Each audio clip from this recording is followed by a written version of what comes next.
Accrochez-vous bien, on va parler de droit, de jazz et du Nord, de la ville de Lille aussi. On va parler donc de musique et de littérature aussi avec un jeune auteur qui est parmi nous, Édouard DeVos. Bonjour. Bonjour à tous. Vous êtes tout jeune, je le disais, hein, 19 ans seulement, étudiant en deuxième année à la faculté de droit de Lille et vous venez de publier ce premier roman Blue Note onirique aux éditions et des livres.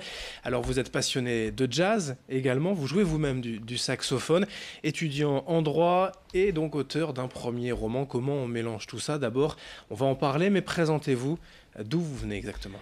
Eh bien, écoutez, je viens de Dunkerque. Je suis étudiant en droit, tout à fait. Et j'ai commencé à écrire ce livre il y a environ 2 ans. Alors, c'est vrai que le droit et la littérature, c'est un mélange un petit peu C'est vrai qu'à première étonnant. vue, le droit très strict, la loi, la règle, ça ne se marie pas forcément bien avec la littérature. C'est vrai, tout à fait. C'est un mélange un peu étonnant, mais à la fois tout à fait complémentaire. Mhm. Et c'est une passion qui m'est venue assez récemment, on peut le dire, mais je me suis tout de suite pris pour ça et j'ai aimé, donc j'ai continué. À Et puis 19 ans, voilà. quand même, l'envie ou même le talent, la possibilité d'écrire un premier roman, ce n'est pas donné à tout le monde. Quelles sont vos références? D'où est venue aussi cette passion? Ne serait-ce pas forcément pour l'écriture, mais pour la lecture?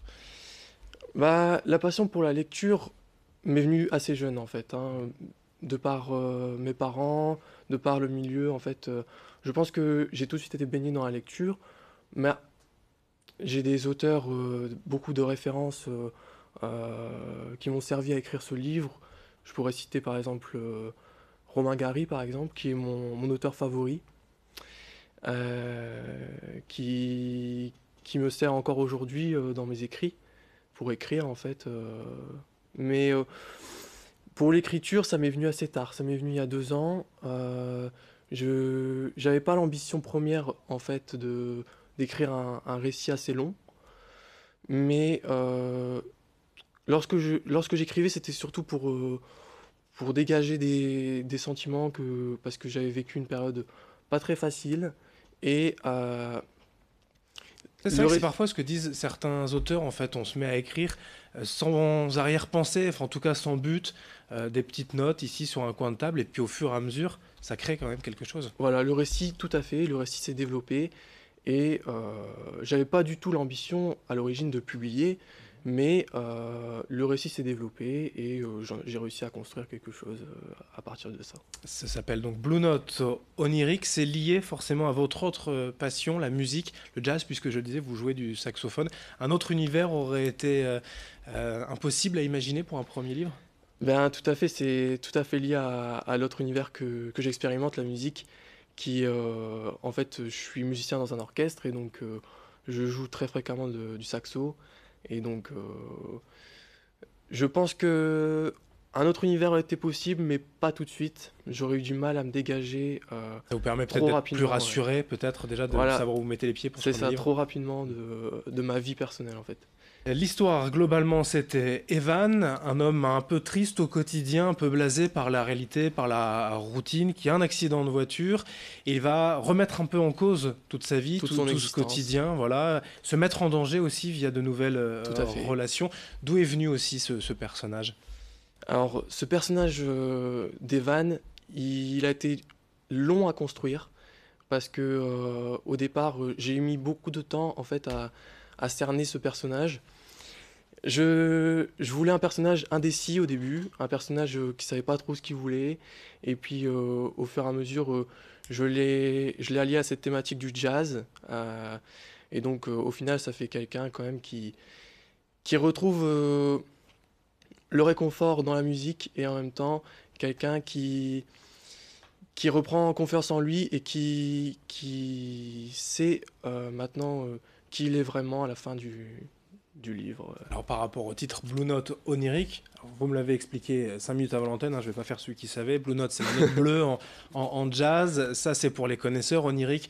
Par rapport au rêve, à l'inconscient, il y avait aussi cette part d'imaginaire et de rêve que vous vouliez Tout mettre à dans le fait, livre. il y a tout à fait une part d'imaginaire dans le livre qui est très importante. C'est la clé du livre en fait, hein. Sans vouloir trop en dévoiler pour ceux qui nous regardent. En fait, Blue Note, donc comme vous l'avez dit, c'est la base du jazz, c'est la note bleue, cette altération qui est très typique de ce genre. Et onirique, pourquoi le rêve, pourquoi l'onirisme? On va se rendre compte que Evan, il est un petit peu indécis, un petit peu dans sa bulle en fait, hein. Et c'est cette thématique-là qui va revenir très souvent C'est la dans le livre. musique, le groupe, en fait, puisque le jazz ne se fait pas seul, dans la boîte de jazz, sur scène, on est ensemble. C'est tout ça qui va C'est l'aider. tout ça.